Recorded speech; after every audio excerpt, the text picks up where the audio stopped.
ప్రభువును రక్షకుడినైన యేసుక్రీస్తు నామములో మీ అందరికీ శుభములు తెలియజేస్తూ ఉన్నాను. ఈ పరిశుద్ధ పునరుత్థాన దినములో దేవుని సన్నిధిలో చేరి దేవుణ్ణి స్తుతించి ఆరాధించుటకు ప్రభువు మనకిచ్చిన ఈ మంచి అవకాశాన్ని బట్టి ప్రభువుని స్తుతిస్తూ ఉన్నాను. దేవుని నామానికి మహిమ కలుగును గాక. ఆలస్యం లేకుండా దేవుని వాక్యాన్ని చదువుకొని ప్రార్థన చేసుకొని ధ్యానం చేసుకుందాము. కనుక మీ బైబిల్ గ్రంథాన్ని యెహెజ్కేలు గ్రంథము 13వ అధ్యాయము 8వ వచనంలోనికి తెరువు చేయాల్సిందిగా కోరుతూ ఉన్నాను. కావున ప్రభువైన యెహోవా ఇలాగు సెలవిచ్చుచున్నాడు, మీరు వ్యర్థమైన మాటలు పలుకుచు నిరర్ధకమైన దర్శనములు కనుచున్నారు గనుక నేను మీకు విరోధిని. ఇదే ప్రభువగు యెహోవా వాక్కు. వ్యర్థమైన దర్శనములు కనుచు నమ్మదగని సోదగాండ్రైన ప్రవక్తలకు నేను పగవాడును. వారు నా జనుల సభలోనికి రారు, ఇశ్రాయేలీయుల సంఖ్యలో చేరిన వారు కాకపోదురు. వారు ఇశ్రాయేలీ దేశములోనికి తిరిగి రారు. అప్పుడు నేను ప్రభువైన యెహోవానని మీరు తెలుసుకొందురు. సమాధానమేమియో లేకపోయినను వారు సమాధానమని చెప్పి నా జనులను మోసపుచ్చుచున్నారు. నా జనులు మంటి గోడను కట్టగా వారు వచ్చి దాని మీద గచ్చుపూత పూసెదరు. ఇందువలననే పూయుచున్న వారితో నీవిట్లనుము, వర్షము ప్రవాహముగా కురియును, గొప్ప వడగండ్లు పడును, తుఫాను దాన్ని పడగొట్టగా అది పడిపోవును. ఆ గోడ పడగా జనులు మిమ్మును చూసి మీరు పూసిన పూత ఏమైనని అడుగుదురు గదా. ప్రార్థన చేసుకుందాము. పరిశుద్ధుడైన తండ్రి, ప్రేమ కలిగిన ఆయన వందనాలు చెల్లిస్తూ ఉన్నాను. మహాగణుడా, మహోన్నతుడా, సర్వశక్తిమంతుడా, పరిశుద్ధుడా, నిండు మనసుతో వందనాలు చెల్లిస్తూ స్తుతిస్తూ ఉన్నాను. మీ దయించి దీవించి దర్శించుమని, మహిమ ఘనత స్తుతి ప్రభావములు మీరు పొందుకొనమని ప్రార్థిస్తూ ఉన్నాను. మా స్తుతి ఆరాధన ధూపము వలె మీ పాద సన్నిధిలోనికి మీరు చేర్చుకున్నందుకు వందనాలు చెల్లిస్తూ ఉన్నాను. మీ దీవెన దయచేయండి. దాసుడు తన యజమానుడి వైపు చూస్తూ ఉండినట్లుగా, దాసురాలు తన యజమానురాలి చేతి వైపు చూస్తూ ఉండినట్లుగా ఈ ఉదయకాల సమయంలో మీ వైపు ఆశతో చూస్తూ ఉన్నాము దేవా. మీరు మాతో మాట్లాడండి. పరిశుద్ధాత్మ దేవా, మీరు మాకు పరిచర్య చెయ్యమని ప్రార్థిస్తూ కృతజ్ఞతలు చెల్లిస్తూ స్తుతిస్తూ ఉన్నాను. మహిమ ఘనత స్తుతి ప్రభావములు మీకే ఆరోపించుకుంటూ స్తుతిస్తూ యేసుక్రీస్తు నామములో స్తుతించి ప్రార్థిస్తూ ఉన్నాను, కొనియాడుతూ ఉన్నాను, గణపరుస్తూ ఉన్నాను. జీవము గల పరమ తండ్రి, ఆమేన్.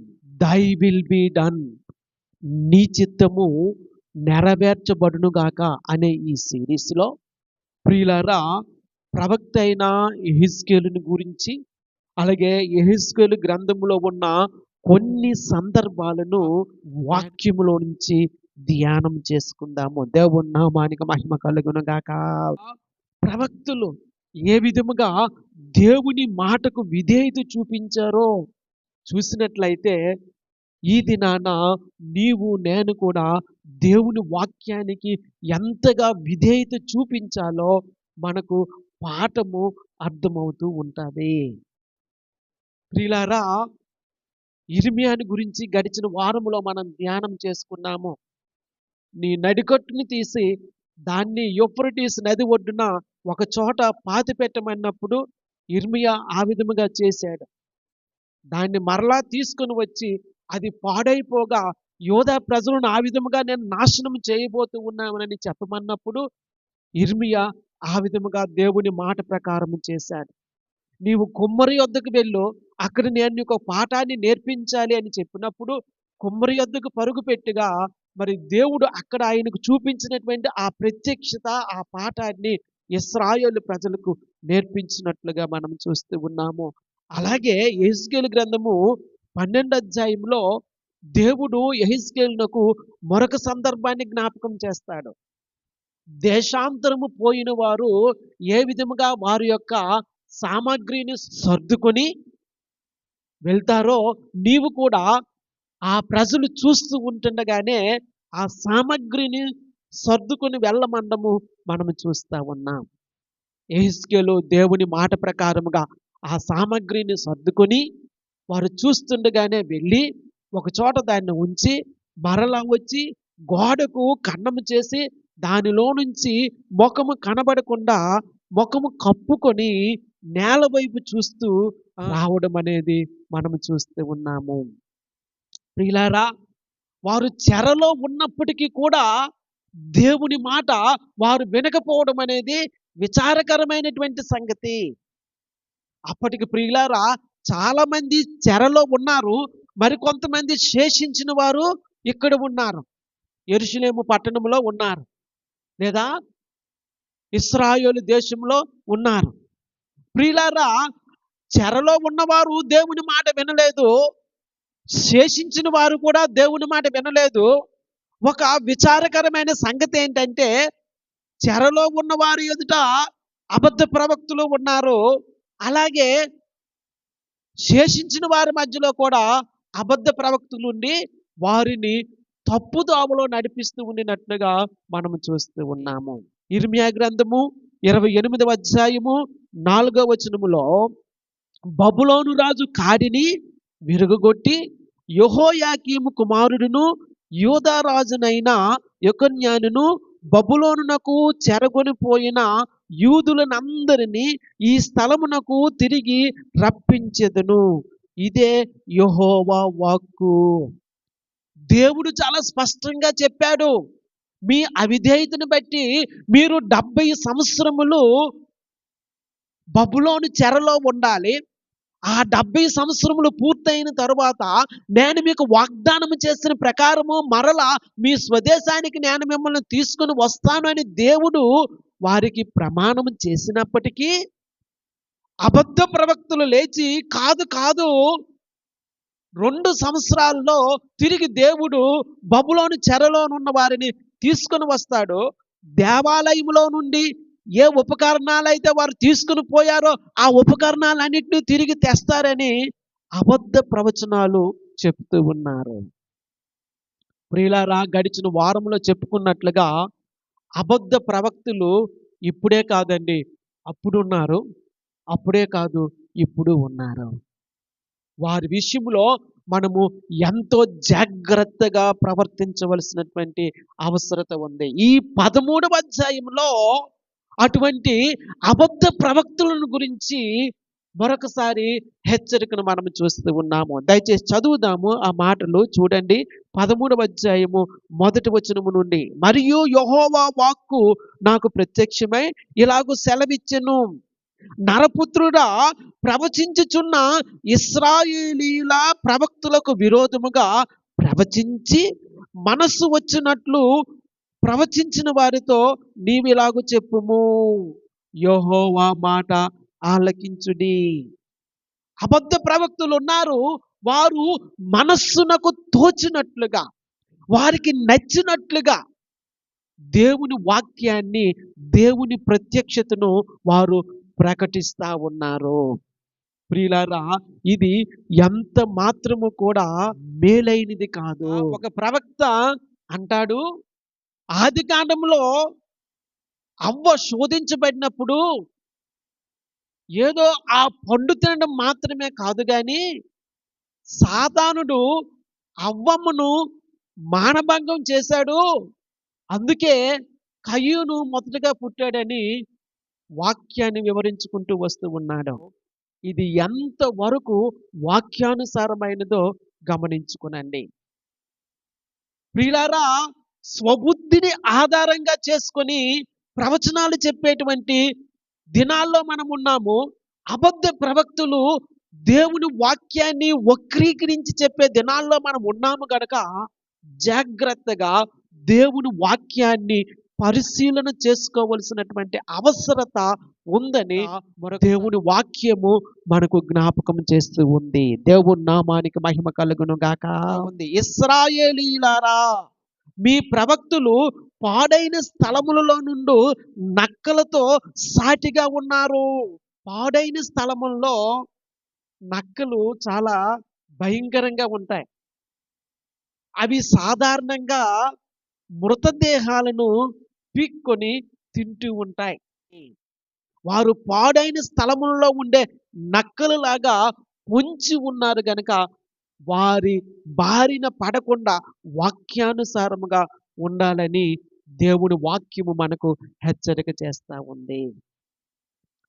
అటువంటి అబద్ధ బోధల నుండి, అబద్ధ ప్రవక్తల నుంచి మనం ఏ విధముగా తప్పించుకోగలము?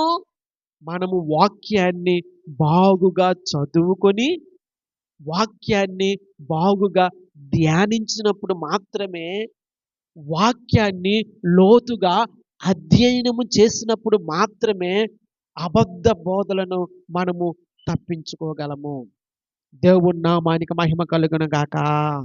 5వ వచనంలో చూసినట్లయితే, యెహోవా దినమున ఇశ్రాయేలీయులు యుద్ధమందు స్థిరముగా నిలిచినట్లు మీరు గోడలలోనున్న బీటల దగ్గర నిలువరు, ప్రాకారమును దిట్టపరచరు.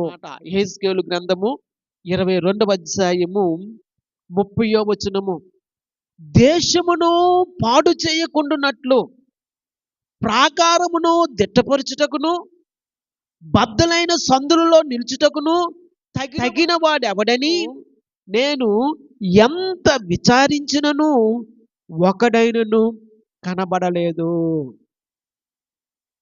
బద్దలైన సందులలో నిలవబడటానికి, నాశనంలో ఉన్న వారిని తిరిగి సమకూర్చడానికి, విడిపోయిన వారిని తిరిగి సమాధాన పరచడానికి, అవిధేయముగా ఉన్న ప్రజలను తిరిగి దేవుని వైపు త్రిప్పటానికి బ్రద్దలైన సందులలో ఎవరు నిలవబడతారా అని నేను ఎంత ఎదురు చూసినా నాకు కనిపించలేదు. ప్రియులారా, దేవుడు ఎటువంటి వారి కొరకు చూస్తూ ఉన్నాడంటే, బద్దలైన సందులలో నిలుచుటకును తగిన వాడెవడని నేను ఎంత విచారించినను ఒకడైనను కనబడలేదు. దేశము పాడు చేయబడకుండానట్లు, దేశము తిరిగి దేవునితో సమాధాన పరచబడలాగున, ప్రాకారమును దిట్టపరచుటకును బ్రద్దలైన సందులలో నిలుచుటకును తగిన వాడెవడు? ప్రియులారా, బ్రద్దలైన సందుల్లో నిలువబడ్డము అంటే ప్రార్థన చేయటానికి పూనుకోవడం అని అర్థం. దేవుడు కార్యము చెయ్యలాగున, దేవుడు తిరిగి తన ప్రజలను దర్శించులాగున, దేవుడు తన ప్రజలను సమకూర్చులాగున ఆ గ్యాప్లో నిలిచి, ఆ సందులో నిలిచి విజ్ఞాపన చేసేవారు దేవునికి కావాలి. దేవుని నామానికి మహిమ కలుగును గాక. హల్లెలూయా. అందుకే ప్రియులారా, నేను పదే పదే పదే పదే మీకు బ్రతిమాలుతూ ఉన్నాను, ప్రార్థన చెయ్యండి. వ్యక్తిగతంగా ప్రార్థన చేయండి, సామూహికంగా ప్రార్థన చేయండి, సంఘములో కలిసి ప్రార్థన చెయ్యండి. మీలో చాలా మంది వ్యక్తిగతంగా ప్రార్థన చేస్తూ ఉన్నారేమో, మంచిది. మరికొందరితో కలిసి ప్రార్థన చేస్తూ ఉన్నారేమో, మంచిది. అలాగే సంఘములో కలిసి ప్రార్థన చేయవలసినటువంటి అవసరత ఉంది. ఎందుకంటే దేవుడు బద్దలైన సందులలో నిలువబడి విజ్ఞాపన చేసే వారి కొరకు దేవుడు చూస్తూ ఉన్నాడు. దేవుని వాక్యం మనకు బోధిస్తూ ఉంది. దేశమును పాడు చేయకుండానట్లు ప్రాకారమును దిట్టపరచుటకును బద్దలైన సందుల్లో నిల్చుటకును తగిన వాడెవడని నేను ఎంత విచారించినను ఒకడైనను కనబడలేదు. ప్రార్థించడానికి, విజ్ఞాపన చేయటానికి దేవుని సన్నిధిలో నీవు కనబడతావా? అబద్ధ ప్రవక్తలు వారు ఇశ్రాయేలు ప్రజలను నాశనం చేస్తూ ఉన్నారే కానీ వారు ప్రాకారాలను దిట్టపరచటం లేదు అని దేవుడు ఎంతగానో దుఃఖిస్తూ ఉన్నాడు. అయిలారా, ఒక దేవుని సేవకుడు, ఒక దేవుని పరిచారకుడు ప్రాకారాన్ని దిట్టపరచాలి. ఒకవేళ అది కూలిపోతూ ఉంటే అది కూలిపోకుండా దాన్ని బలపరచాలి. అంతేకాని అబద్ధ ప్రవక్తలు ఏం చేస్తూ ఉన్నారంటే వారి స్వలాభ అపేక్ష కోసము దేవుడు వారితో మాట్లాడకుండానే ఇది యెహోవా వాక్కు అని చెప్పి అబద్ధ ప్రవచనాలు చెప్పి ప్రజలను తప్పుదోవ పట్టిస్తా ఉన్నారు. 6వ వచనంలో అదే మనం చూస్తూ ఉన్నాము. వారు వ్యర్థమైన దర్శనములు చూసి అబద్ధపు సోదె చూసి యెహోవా తమ్మును పంపకపోయినను తాము చెప్పిన మాట స్థిరమని నమ్మునట్లు ఇది యెహోవా వాక్కు అని చెప్పుదురు. నిజమే, అబద్ధ ప్రవక్తలు కూడా వాక్యాన్ని గా చూపించి చెబుతూ ఉంటారు. ఇది యెహోవా వాక్కు అని జాగ్రత్తగా పరిశీలన చేసుకోవలసినటువంటి అవసరత ఉంది. మరలా చెప్తూ ఉన్నాను ప్రియులారా, దయచేసి గమనించండి. వాక్యము మనకు బాగుగా తెలిస్తే, వాక్యాన్ని లోతుగా మనం ఎరిగితే అబద్ధ బోధల నుంచి మనము తప్పించబడతాము. వాక్యాన్ని మనము బాగుగా తరోగా అర్థం చేసుకోలేకపోతే అబద్ధ బోధలనే వాళ్ళలో మనము తప్పక పడిపోతాము. దయచేసి గమనించాలని మనవి చేస్తూ ఉన్నాను. 8వ వచనము, వారు వ్యర్థమైన మాటలు పలుకుచు నిరర్ధకమైన దర్శనములు కనుచున్నారు గనుక నేను మీకు విరోధిని. ఎవరైతే అబద్ధ ప్రవచనాలు చెప్తూ ఉన్నారో, ఎవరైతే ప్రాస్పెరిటీ గాస్పెల్ చెప్తూ ఉన్నారో వారిని గూర్చినటువంటి మాట ఇది. ప్రియులారా, ఈ దినాల్లో ప్రాస్పెరిటీ గాస్పెల్ అనేది విస్తృతంగా వ్యాపిస్తా ఉంది. ఎప్పుడు దేవుడు మేలు చేస్తాడు, మేలు చేస్తాడు, మీకు అన్ని సమకూరుస్తాడని చెప్తూ ఉన్నారు కానీ దేవుని యొద్దకు పశ్చాత్తాపపడి తిరిగి వచ్చి మారు మనస్సు పొందండి అని చెప్పేటువంటి దైవజనులు, వాక్య బోధకులు ఈ రోజున కరువైపోయారు. దేవుని వాక్యాన్ని ఉన్నది ఉన్నట్లుగా ప్రకటించే బోధకులు ఈ దినాన లేకపోవడము విచారకరమైనటువంటి సంగతి. మనుష్యులను మెప్పించడానికి, దురద చెవులు కలిగిన వారిని మెప్పించడానికి బోధకులు చూస్తూ ఉన్నారు కానీ గద్దించి దేవుని వాక్యాన్ని ఉన్నది ఉన్నట్లుగా చెప్పే బోధకులు ఈ దినాన లేకపోవడము విచారకరమైనటువంటి సంగతి. అయితే ఇక్కడ ఒక సంగతి ఏంటంటే, ప్రజలు కూడా, పరిశుద్ధులు కూడా అలాగా అనుకూలంగా ప్రకటించే బోధకుల దగ్గరికే వెళుతూ ఉన్నారు కానీ వాక్యాన్ని నమ్మకంగా బోధించే వారి దగ్గరికి వెళ్ళలేకపోతా ఉన్నారు, వారిని అనుసరించలేకపోతా ఉన్నారు. దురదృష్టకరమైనటువంటి సంగతి. ప్రియులారా, ఇక్కడ చూసినట్లయితే వారు దేవుని వాక్యాన్ని ఆధారంగా చేసుకుని ఇది యెహోవా వాక్కు అని ప్రజలకు చెప్పి వారిని మోసపుచ్చుతూ ఉన్నారు. వ్యర్థమైనటువంటి నిరర్ధకమైనటువంటి దర్శనాల కంటూ వారు సోదగాండ్రులాగా ప్రవర్తిస్తూ ఉన్నారని దేవుని వాక్యము మనకు బోధిస్తూ ఉంది.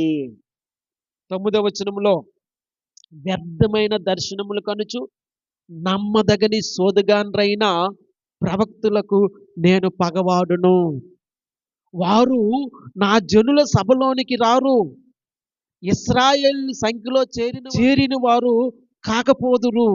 వారు ఇశ్రాయేలీల దేశంలోనికి తిరిగి రారు. అప్పుడు నేను ప్రభువైన యెహోవానని మీరు తెలుసుకొందురు. దేవుని నామానికి మహిమ కలుగును గాక. ప్రియులారా, ఆ విధముగా అబద్ధ బోధలు చేసేవారికి, అబద్ధ ప్రవచనాలు చెప్పేవారికి దేవుడు తీర్పు తీరుస్తాడు అని ఇక్కడ మనం చూస్తూ ఉన్నాము. దేవుడు తీర్పు తీరుస్తాడు తప్పకుండా. ప్రియులారా, అటువంటి వారు తన ప్రజలలో చేర్చబడరు. ప్రియులారా, నా ప్రజలు అనే మాట ఇక్కడ చాలా సార్లు ఈ అధ్యాయంలో సుమారుగా 7 మార్లు మనం చూస్తూ ఉన్నాము. ఎందుకంటే దేవుడు తన ప్రజలను నా ప్రజలు అని పిలుస్తూ ఉన్నాడు.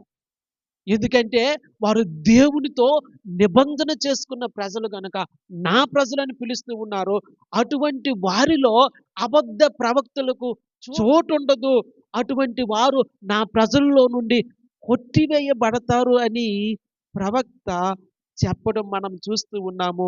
అటువంటి వారికి నేను పగవాడునని దేవుడు తెలియచేస్తూ ఉన్నాడు. దేవుని నామానికి మహిమ కలుగును గాక.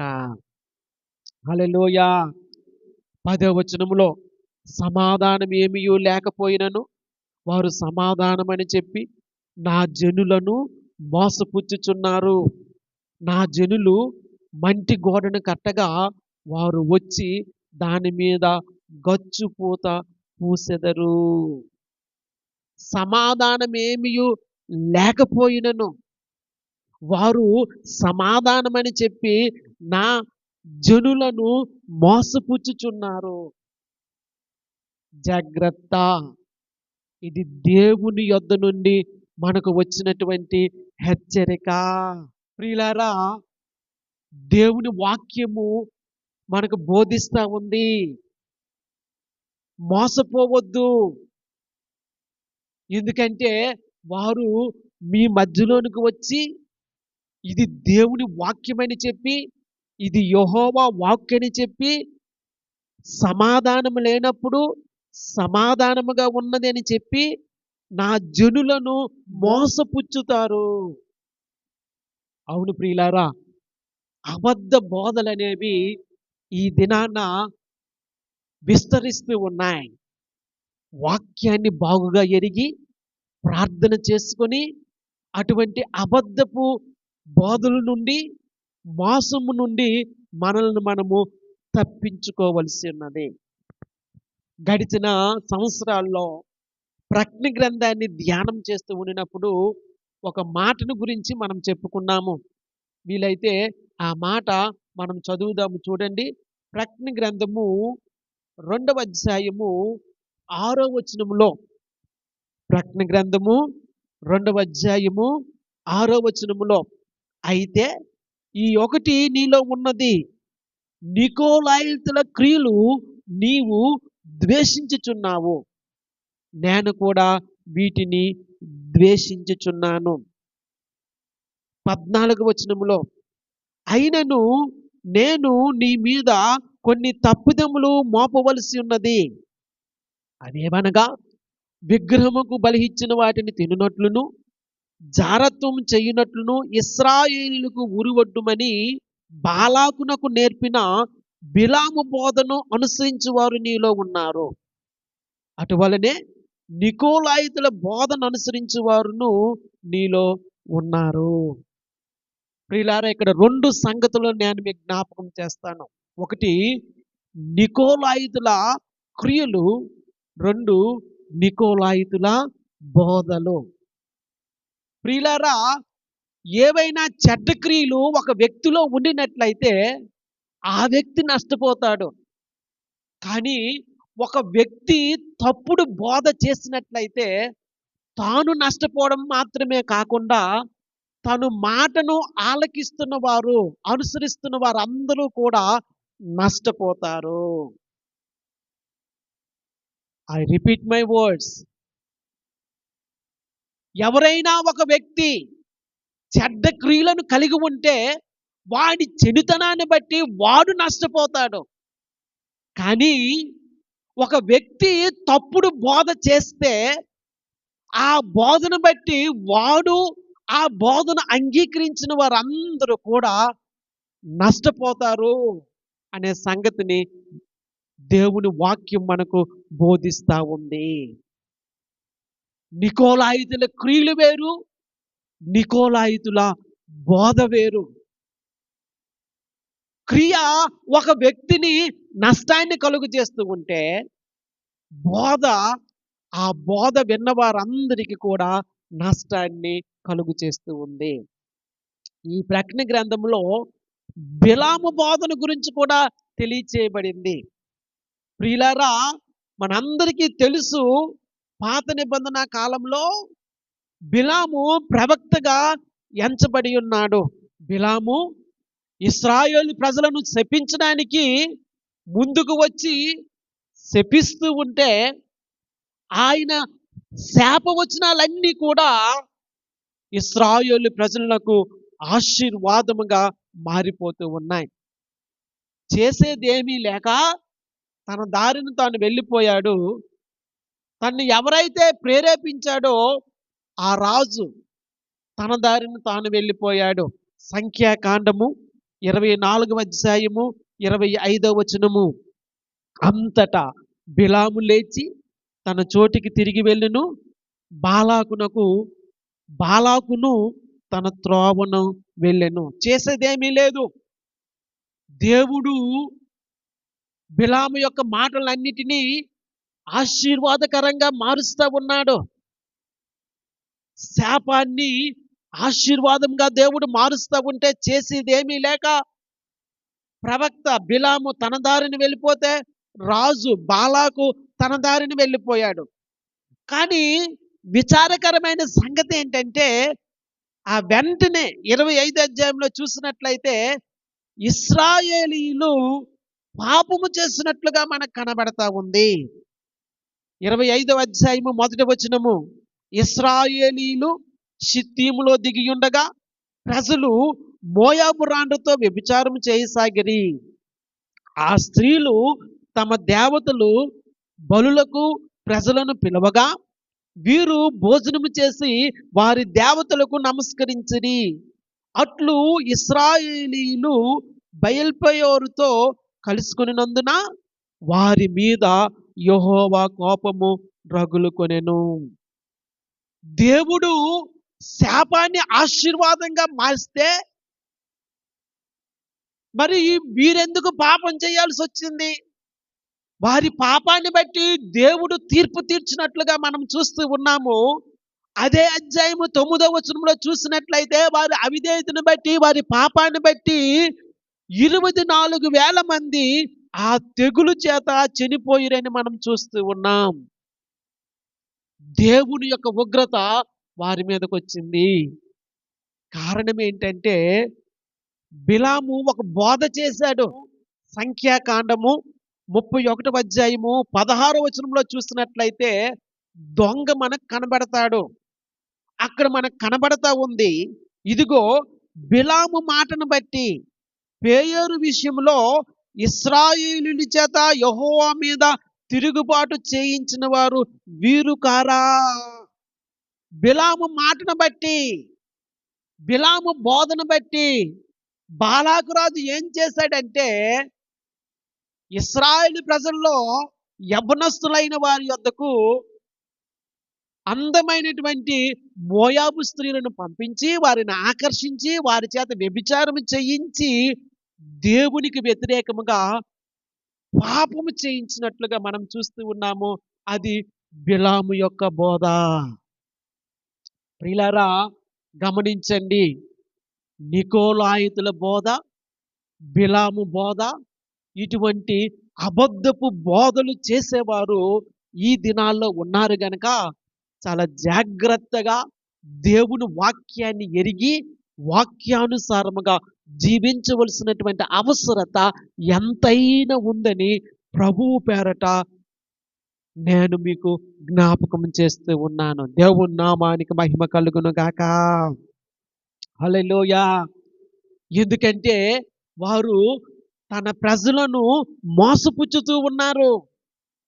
ప్రియులారా, మరొకసారి బిలాము బోధన చేసి, నికోలాయితుల బోధ వంటి బోధన చేసి ప్రజలను మోసపుచ్చినటువంటి ప్రవక్తలు, దైవజనులు ఈ రోజుల్లో ఉన్నారు గనక వారి విషయంలో మనము జాగ్రత్త వహించవలసినటువంటి అవసరత ఉందని దేవుని వాక్యములో నుండి జ్ఞాపకము చేసుకుందాము. దేవుని నామానికి మహిమ కలుగును గాక. సమాధానం ఏమీయూ లేకపోయినను వారు సమాధానమని చెప్పి నా జనులను మోసపుచ్చుచున్నారు. నా జనులు మంటి గోడను కట్టగా వారు వచ్చి దాని మీద గచ్చుపూత పూసెదరు. ప్రియులారా, ఈ దినాల్లో పరిచర్య, సేవ ఈ విధముగానే ఉంది. జనులు మంటి గోడ కడుతూ ఉంటే దానికి గచ్చుపూత వేసి బ్రహ్మాండంగా ఉందని చెప్పుకునేటువంటి సేవ ఈ దినాల్లో జరుగుతూ ఉంది. నేను ఎవరిని విమర్శించి చెప్పట్లేదు ఈ మాటలో. బిల్డర్స్ ఇల్లు కడతారు కదా, మనందరికీ తెలిసిందే. మనలో చాలా మందిని మరి బిల్డర్స్ కట్టిన ఇంటిలోనే ఉంటున్నాము. సొంతగా కట్టుకున్నది వేరు, బిల్డర్స్ కట్టించిన ఇల్లు వేరు. అది బాగులేకపోయినా దానికి ముస్తాబు చేసి మంచి పెయింట్లు వేసేసి అమ్మేస్తా ఉంటాడు. ఈ దినాల్లో కూడా దేవుని పరిచర్య ఆ ప్రకారముగానే అబద్ధమైనదిగా ఉండడము విచారకరమైనటువంటి సంగతి. చూడ్డానికి బయటకు బాగా కనబడతా ఉంది. ఇంకా విశేషమైన సంగతి ఏంటంటే అటువంటి వాటికే ఆకర్షితులవుతూ ఉన్నారు. ఎంత బాగుందండి, మంచి లైటింగ్స్ పెట్టారు, మంచి డెకరేషన్ చేశారు, కానీ లోన గొల్ల. మనకు బయటికి కంపించేదంతా హంగులు, ఆర్భాటాలే. ఎందుకో జనాలు వెళ్ళిపోతున్నారు అక్కడికి. ఎందుకు వెళ్ళిపోతున్నారో తెలియదు. ఈ దినాల్లో ఒక రకమైనటువంటి సంగతి ఏంటంటే ఈ కార్పొరేట్ చర్చెస్ వచ్చి, కార్పొరేట్ వ్యవస్థ వచ్చి, అది బాగోలేకపోయినా లోన ఏ విధముగా ఉన్నా బయటకు హంగుగా చూపించి, బయటకు ఆకర్షణీయంగా చూపించి అనేక మందిని ఆకర్షింపజేసి తీసుకొని వెళ్ళిపోతూ ఉన్నారు. ఒక వ్యక్తి అంటాడు, మేము ఇక్కడ పరిచర్య ప్రారంభించి 2 సంవత్సరాలు అయ్యింది, కానీ ఇప్పుడు మా ఆరాధనకు 5,000 మంది 6,000 మంది వస్తూ ఉన్నారు. ఎక్కడి నుంచి వచ్చారు వీళ్ళు? ఎంతమందికి నువ్వు బాప్తిసం ఇచ్చావు? ఎంతమందికి నీవు సువార్త ప్రకటించావు? ఇది అక్కర్లా. అక్కడ లైట్లు ఉన్నాయా, మ్యూజిక్ ఉందా, పొగ ఉందా లేదా? స్మోక్. ఏమండి, లైట్లు ఉన్నాయా లేదా, డెకరేషన్ ఉందా లేదా, ఊరికే గిటార్లు పట్టుకొని ఒక 5-6 గిటార్లు అక్కడ ప్లే చేస్తున్నారా లేదా? ఏమండి, ఎంతమందికి నువ్వు బాప్తిసం ఇచ్చావు ఈ 2 సంవత్సరాల్లో? ఎంతమందికి నువ్వు సువార్త చెప్పావు? ఎంతమంది అన్యులైన వారు నీ దగ్గరకు వచ్చారు? ఇదిలే 2 సంవత్సరాల్లో 5,000 మంది వస్తున్నారండి, 6,000 మంది వస్తున్నారండి. ఎవరికి కావాలి ఈ పరిచర్య? మంటి గోడకు గచ్చుపూత పరిచర్య ఇది. అవును ప్రియులారా, మంటి గోడకు గచ్చుపూత పరిచర్య ఇది. ప్రియులారా, నా జనులు మంటి గోడ కడుతూ ఉన్నారు, కానీ ఆ మంటి కనిపించకుండా, ఆ లోపము కనిపించకుండా, ఆ వెలితి కనిపించకుండా, ఆ దోషము కనిపించకుండా గచ్చుపూత వేసి, ప్లాస్టింగ్ వేసి చక్కగా ఆకర్షణీయంగా కనపడతా ఉంది. అటువంటి పరిచర్య విచారకరంగా ఈ దినాల్లో జరుగుతూ ఉంది. గమనించుదామా? అయితే అది కూలిపోతుందండి. మంటి గోడ నిలవబడదు. మరొకసారి జ్ఞాపకం చేస్తూ ఉన్నాను. దేవుని నామానికి మహిమ కలుగును గాక. మంటి గోడ ఎప్పటికీ మంటి గోడే. దేవుడు అంటూ ఉన్నాడు 11వ వచనంలో చూసినట్లయితే, ఇందువలననే పూయుచున్న వారితో నీవిట్లనము, వర్షము ప్రవాహముగా కురియును, గొప్ప వడగండ్లు పడును, తుఫాను దాన్ని పడగొట్టగా అది పడిపోవును. వర్షము, వడగండ్లు, తుఫాను దేవుని యొక్క తీర్పు అటువంటి వారి మీదకి వచ్చినప్పుడు ప్రియులారా అది పడగొట్టబడతా ఉంటది. మట్టి గోడ కట్టి దానికి గచ్చుపూత వేసి ఆకర్షణీయమైనటువంటి పరిచర్య చేస్తే దేవుని యొక్క తీర్పులో అది నిలవబడదు. గడ్డి, కొయ్యకాలు, కర్ర, ఇనుము, బంగారము వాటి వాటి స్వభావం అనేది అగ్నిలో వేయబడినప్పుడు మనకు తెలుస్తుంది.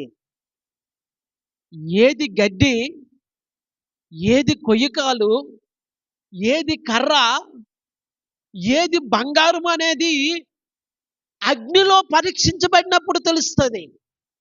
కనుక ప్రియులారా, మట్టి గోడకు గచ్చు పూత వేసి ఆకర్షణీయమైన పరిచర్య చేస్తున్నటువంటి వారి విషయంలో జాగ్రత్త. దేవుని నామానికి మహిమ కలుగును గాక. దేవుని తీర్పు అటువంటి పరిచర్య మీదకు వచ్చినప్పుడు చాలా ప్రమాదము. ఎందుకంటే ఆ పునాదిని నేను పడద్రోస్తాను అని ప్రభు ఇక్కడ చెప్తూ ఉన్నాడు. 12వ వచనములో ఆ గోడ పడగా జనులు మిమ్మును చూసి మీరు పూసిన పూత ఏమాయినని అడుగుదురు కదా. ప్రతి ఒక్కరూ లెక్క అప్పచెప్పాల్సిందే. ఎవరైనా కానీ ఆ దినాన దేవుని ఎదుట లెక్క అప్పగించాల్సిందే. ప్రియులారా, అప్పుడు తెలిసిపోతాయి ఏది గడ్డి, ఏది కొయ్యకాలు, ఏది కర్ర, ఏది ఇనుము, ఏది బంగారము అప్పుడు తెలిసిపోతూ ఉంది. కనుక జాగ్రత్త వహించవలసి ఉన్నదని జ్ఞాపకం చేస్తూ ఉన్నాను. అయితే వర్షము, వడగండ్లు, తుఫాను వస్తుంది. దేవుని యొక్క తీర్పు వస్తుంది. మనము దేవుని వాక్యములో, ప్రార్థనలో స్థిరపడవలసి ఉన్నది. మత్తయి సువార్త 5, 6, 7 అధ్యాయాల్లో యేసుక్రీస్తు ప్రభువారు కొండ మీద చేసిన ప్రసంగము మనకు కనపడతా ఉంది. కొండ మీద ప్రసంగం అనేది ఒక క్రైస్తవునికి ఆయువు పట్టు. ఒక క్రైస్తవుడు జీవించవలసినటువంటి జీవన విధానాన్ని మనకు తెలియచేస్తూ ఉంది. యేసుక్రీస్తు ప్రభువారు ఆ మాటలన్నీ చెప్పిన తరువాత చివరగా ఆయన చెప్పిన మాట ఏమిటంటే 24వ వచనము నుండి, కాబట్టి ఈయన మాటలు విని వాటి చెప్పున చేయు ప్రతివాడును బండ మీద తన ఇల్లు కట్టుకొనిన బుద్ధిమంతుని పోలియుండును. దేవుని నామానికి మహిమ కలుగును గాక. బుద్ధిమంతులైతే మట్టి గోడ మీద గచ్చు పూత పూసే పరిచర్యకు ఆకర్షితులు కారు. బుద్ధిమంతులైతే స్థిరమైన పునాది మీద కట్టబడుతూ ఉంటారు. ప్రియులారా, దేవుని వాక్యములో మనం చూస్తూ ఉన్నాము. యేసుక్రీస్తు ప్రభువారు కొండ మీద ప్రసంగం చేసి ఆ మాటలన్నింటికీ ఒక ముగింపునిస్తూ ఉన్నారు. కాబట్టి ఈయన మాటలు విని వాడు చెప్పున చేయు ప్రతివాడు బండ మీద తన ఇల్లు కట్టుకొనిన బుద్ధిమంతుని పోలియుండెను. వాన కురిసెను, వరదలు వచ్చెను, గాలి విసిరి ఆ ఇంటి మీద కొట్టెను గాని దాని పునాది బండ మీద వేయబడిన గనుక అది పడలేదు. బండ మీద వేసిన పునాది కదిలించబడదు. ఈ ఉదయకాల సమయంలో మరొకసారి నేను మీకు జ్ఞాపకం చేస్తూ ఉన్నాను. మన పునాది దేని మీద వేయబడింది? ప్రార్థనలో మన పునాది వేయబడిందా? వాక్యములో మన పునాది వేయబడిందా? మంచి సాక్ష్యం మీద మన పునాది వేయబడిందా? మంచి సహవాసం మీద మన పునాది వేయబడిందా? దాతృత్వం మీద మన పునాది వేయబడిందా? పరిచర్య చేయుట్లో మన పునాది వేయబడిందా? ఇటువంటివి మనలో లేకపోయినట్లయితే జాగ్రత్త. దేని మీద మనము కట్టబడుతూ ఉన్నామో, మన పునాది ఎంత బలముగా ఉందో పరీక్షించుకోవాల్సిన అవసరం ఉంది. ఎందుకంటే వర్షము, వడగండ్లు, తుఫాను వస్తూ ఉంది. బండ మీద కట్టినటువంటి ఆ ఇల్లు పడిపోలేదు. దేవుని నామానికి మహిమ కలుగును గాక. మరొక వ్యక్తి ఉన్నాడు. ఆ వ్యక్తి ఇసుక మీద తన ఇంటిని కట్టుకున్నాడు. కనుక వరద వచ్చినప్పుడు, గాలి వచ్చినప్పుడు ఆ ఇల్లు నేలమట్టమైంది. అదే ప్రకారంగా ప్రియులారా, ఇక్కడ కూడా యెహెజ్కేలు గ్రంథంలో మనం చూస్తూ ఉన్నాము. యెహెజ్కేలు గ్రంథంలో అంటూ ఉన్నాడు, వర్షము, వడగండ్లు, తుఫాను దాని మీదకి నేను రాజేసినప్పుడు అది కూలిపోతూ ఉంది. 14వ వచనంలో దాని పునాది కనబడినట్లు మీరు గచ్చుపూత పూసిన గోడను నేను నేలతో సమముగా కూల్చెదను. అది పడిపోగా దాని క్రింద మీరును నాశనమగుదురు. అప్పుడు నేను యెహోవానని మీరు తెలుసుకుందురు. ఇప్పుడు బాగా ఉండొచ్చు. ఇప్పుడు ఆకర్షణీయంగా ఉండొచ్చు. కానీ ప్రియులారా, అది ఎంత ఆకర్షణీయంగా ఉన్నా మట్టి గోడ మట్టి గోడే.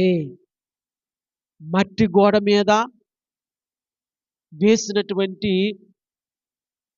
గచ్చు పూత ఎన్నటికీ కూడా అది నిలువదు. వాక్యానుసారముగా కట్టబడదాము. దేవుని చిత్తానికి అప్పగించుకుందాము. దేవుని యొక్క ఉద్దేశములు మన జీవితాల్లో నెరవేర్చబడలాగిన దేవునికి సమర్పించుకుందాము. జాగ్రత్త, అబద్ధ ప్రవక్తలు మోసపుచ్చుతూ ఉన్నారు. అటువంటి వారి మోసంలో పడకుండా, ఆకర్షణలో పడకుండా వాక్యానుసారముగా ఉంటూ దేవుని చిత్తాన్ని, దేవుని ఉద్దేశాన్ని మన జీవితాల్లో నెరవేర్చబడటానికి మరొకసారి దేవునికి మనము సమర్పించుకోవాలి అని మనస్ఫూర్తిగా తెలియచేసుకుంటూ ఈ నా మాటలు ముగిస్తూ ఉన్నాను. అటువంటి కృపను పరిశుద్ధాత్మ దేవుడు మనందరికి ఇచ్చి నడిపించి దీవించి ఆశీర్వదించునుగాక. ఆమేన్. ప్రార్థన చేసుకుందాము. పరిశుద్ధుడు అయిన తండ్రి, ప్రేమ కలిగిన ఆయన వందనాలు చెల్లిస్తూ ఉన్నాను. మహాగణుడా, మహోన్నతుడా, సర్వశక్తిమంతుడా, పరిశుద్ధుడా, నిండు మనసుతో వందనాలు చెల్లిస్తూ ఉన్నాను. అబద్ధ ప్రవక్తలు మా మధ్యలో ఉండి మమ్ములను తప్పుతావులో నడిపిస్తూ ఉన్నారేమో ప్రభువా, అటువంటి అబద్ధ ప్రవక్తల నుండి మమ్మల్ని తప్పించమని వాక్యానుసారముగా తండ్రి మీ కృపలో మేము ముందుకు కొనసాగిపోయేలాగిన మీ దీవునుంచుమని ప్రార్థిస్తూ ఉన్నాను. మట్టి గోడ కట్టి గచ్చుపూత వేసి ఇది స్థిరమని, ఇదే పరిచర్య అని నమ్మిన అనేక మంది ఉన్నారు. అటువంటి వారి నుండి మమ్మల్ని తప్పించండి. బుద్ధిమంతుడు తన ఇంటిని బండ మీద నిర్మించుకున్నట్లుగా పరిశుద్ధుడు అయిన తండ్రి, క్రీస్తు అనే బండ మీద మమ్మల్ని మేము నిర్మించుకోవటానికి, మా గృహాలు కట్టబడటానికి, మా సంఘము కట్టబడటానికి మీ కృప చూపించుమని ప్రార్థిస్తూ ఉన్నాను. మీ దీవెన దయచేయండి. వందనాలు చెల్లిస్తూ ఉన్నాను.